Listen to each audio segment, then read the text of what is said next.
Izinkinga ngokubhalisa lesibonelelo zizwakale kakhulu emsakazweni ukhozi ohlelweni likaDudu Khoza ngasekuqaleni kwaleli sonto. Abantu bathi sekunzima ngisho ukuyibhalisela ke nje le mali abazi ukuthi inkinga ikuphi. Yabona le imali ezihleli laphana akusabhaliseki manje angazi ukuthi inkinga ikuphi. Sabathe siyabhalisa akubhaliseki angazi noma ke umuntu ubuye ahlulwe into zobuchwephesha yini uthi uyabhalisa kuvele lokho nalokho. Abanye bathi abasayihluphi ngokuthi baze bayilande nale mali ngoba amaposi ayaqakezwa endaweni. From December angaze ngilande kuze kube manje. Iposi la imondlo liyaqakezwa, ufice kuvaliwe lingasebenzi, mhla kuvuliwe kuthiwa kulungisiwe, ulayini akungeneki. Sengize nje ngaphosa ithawula ngithi shuthi ngangadaleli ukuthi ngitholele u350. Abafake izicelo zokhola le mali bakhala ngolayini abade kakhulu nokubenza bagcine betheneka amandla. Edala ukuthi ugcina ungasawulanda 350 lapha elokhunjaneni eposini kuyagcwala lapha kunolayini abade. Ugcina lo ubamba ulayini uze ulale futhi uvuke ekseni kunolayini. Uzogcina usudika ibalo uhambe. Hayi kuyagcwala lapha mamkhozi. Kuthiwa ke sekukhona nomkhuba wokugwaza uma ufuna ukuba phambili kulayini okuyolanda le mali.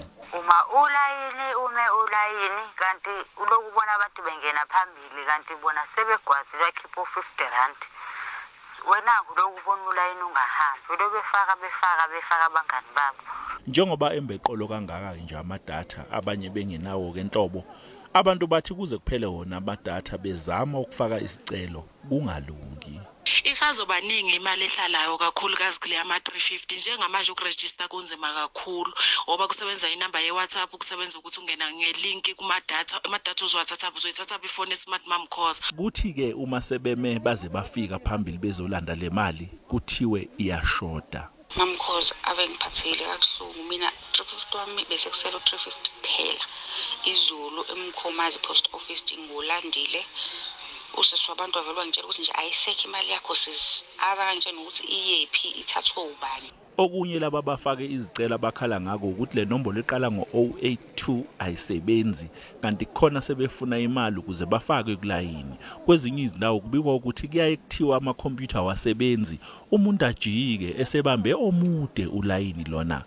iSABC izamile ukuxhumana nabesikhungo esiholela le mali sasa kodwa size saye emoyeni bengakaphenduli.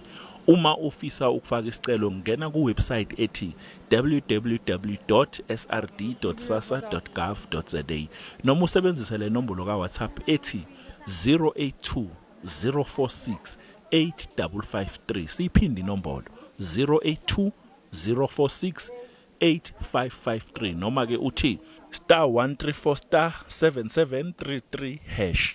Ngingu Calvin Dludla wezindaba zeSABC.